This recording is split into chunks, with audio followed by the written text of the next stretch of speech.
And now a highlight from Animal Radio on iHeartRadio. And our next guest has our studio divided and the phone lines ringing red hot, or white hot, should I say. Of course, we've been talking about it for since we started the show pretty much. Do we love our pets too much?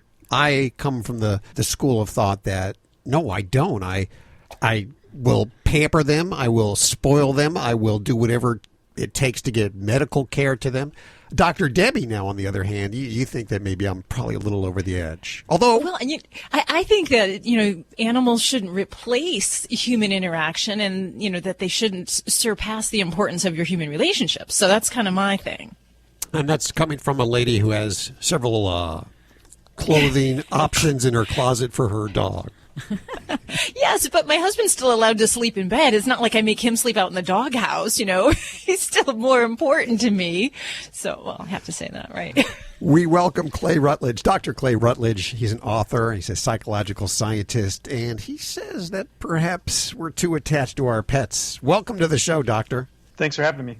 So now what is this, that you think that I'm crazy and that I shouldn't spend so much time prioritizing my animal? No, so I would reframe it a little bit and say, well, first of all, I'm an animal lover as well. In fact, there's a general rule in my family that I'm not allowed to go to places in which there's an opportunity for me to bring home an animal because I undoubtedly will. So to me, the issue really isn't do we love our pets too much as what does it say about the human condition that we are so attached to our pets? So to me, it's more of what does it signal about maybe deficits in other areas than it says anything about what our pets deserve or any of that. Though we can certainly speak about some concerns that I think we would all share about the risks to animals of treating them more like they have human qualities than they actually do. Well, I'm a baby boomer, just on the tail end of it, the real tail end of it. When I was a kid, the dog was in the backyard. He was in a doghouse. He was never allowed inside. Now, of course, it's a completely different story. The dog sleeps in bed with me, and I will wake up with a backache because I've maneuvered my way around just to find a comfortable position, not to upset him. Millennials, and I see that the millennials now, instead of having families, are bringing pets in as their children. Yes. Well, so there's a lot of debate as to why that is the case. Issues ranging from the economic costs associated with children to people being too busy. But there is some interesting research relating issues like loneliness to pet ownership and also trends related to the delaying of marriage and having children. And these things seem to correspond with increased pet ownership, and not just people having pets, but the more there's this term in psychology called anthropomorphism, which is when you treat things or animals that aren't humans as if they have human cognitive qualities.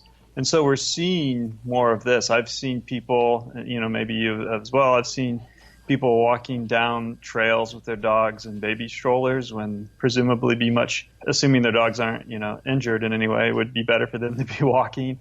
I've seen people trying to feed their dogs human food. That's not necessarily best for their nutritional needs.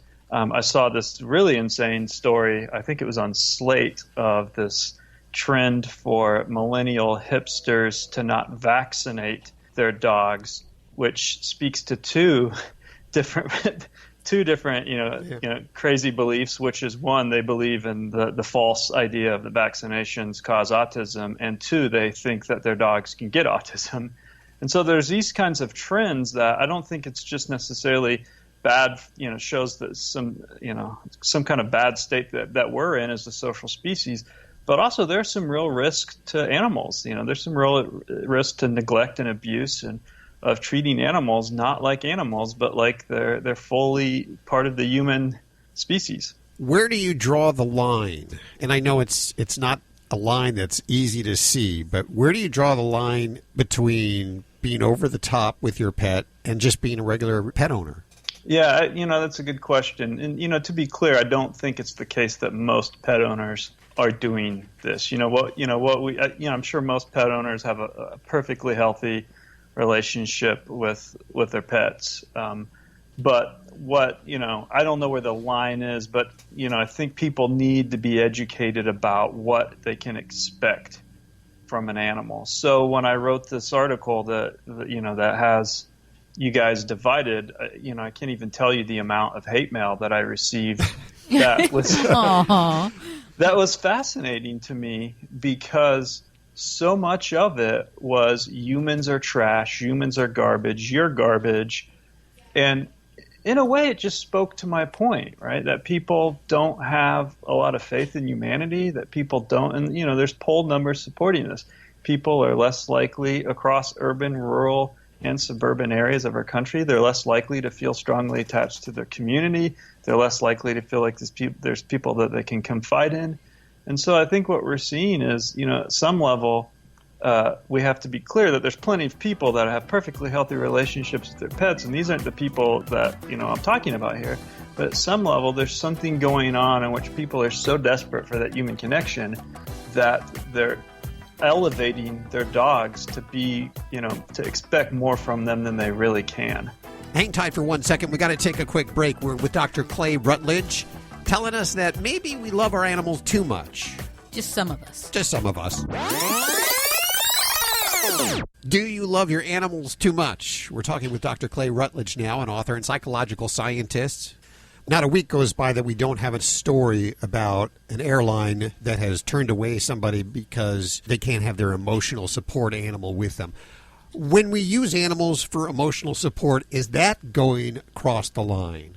Well, again, it's complicated, because there is certainly work that suggests that animals are an excellent source of comfort. So there's work with elderly people, for instance, who might not have, who might be widowed or living alone or have disability issues that make it hard for them to get out. They're living in assisted living facilities. And having a dog can make the difference between, feeling depressed or feeling like you've got a purpose. And so I do think it's certainly the case that animals, and anyone who is an animal owner or an animal lover will say that pets are just comforting. And so that's fine, but that's a different issue than whether or not they have, a scientifically established clinical effectiveness. And there just really isn't much evidence for that you need to take an emotional support animal with you in order to be psychologically functional.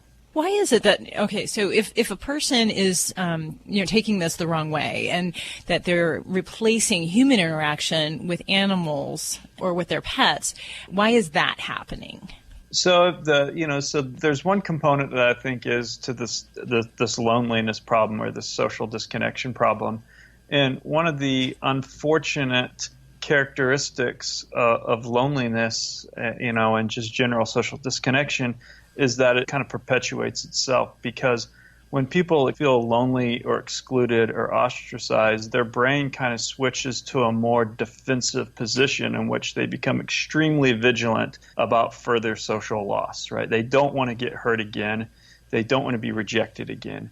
And so what that can make them do is take fewer social risks. So they're less likely to go out and want to meet people. They're more, so they're more avoidant. And so if they're directing that social energy, trying to meet their social needs with their pets, then that's an easier, it feels like a safer way to try to meet your belongingness needs than to have to actually go out and deal with human beings, which again, I got dozens and dozens of emails essentially confirming that, saying, well, humans are trash. I've only been treated horrible by people. You can't trust people. You can't depend on people. Whenever I come home from work, my dog is always happy to see me. And so I think you see that kind of reinforcement, which again can feel, there's nothing wrong with being happy to see your dog or, having a relationship with your dog. But I think the question we have to ask is, what is that? Is that indicating something that's missing in terms of human relationships? There is. To me, it's a red flag. We have a library here where they have a dog that comes in, and the kids get to read to the dog because the dog won't criticize them, tell them that they're reading poorly. And I think that's what we find in all of our animals is kind of they don't judge. They're non-judgmental. Yeah. And it's very easy to make that your best friend. No, I think so. I mean, there was, there's been some research, I think this was a couple decades ago in psychology, that was, this concept called contingencies of self-worth. And the idea was that people's sense of self-esteem or people's sense of self-confidence comes in part from the contingencies other people put on them. What do you have to do to be accepted by others? And interestingly, this was one of the arguments that was made for the positivity of religion. That part of makes religion so comforting is the sense that God loves you no matter what. Like God intrinsically values that. And I'm not trying to compare pets to God by any means, but you can get that kind of sense that these animals love you no matter, or you feel like they love you no matter what. And there's something very affirming about that when you have to go out in the world and deal with people who may only like you conditionally or will only reinforce you conditionally. Interesting stuff. I put a link over at the website to your article. If you want to learn more about what Dr. Clay Rutledge is talking about right now, you can head on over to animalradio.pet and click the link over there on today's show. You're listening to Animal Radio. Visit us at animalradio.com or download the Animal Radio app for iPhone and Android.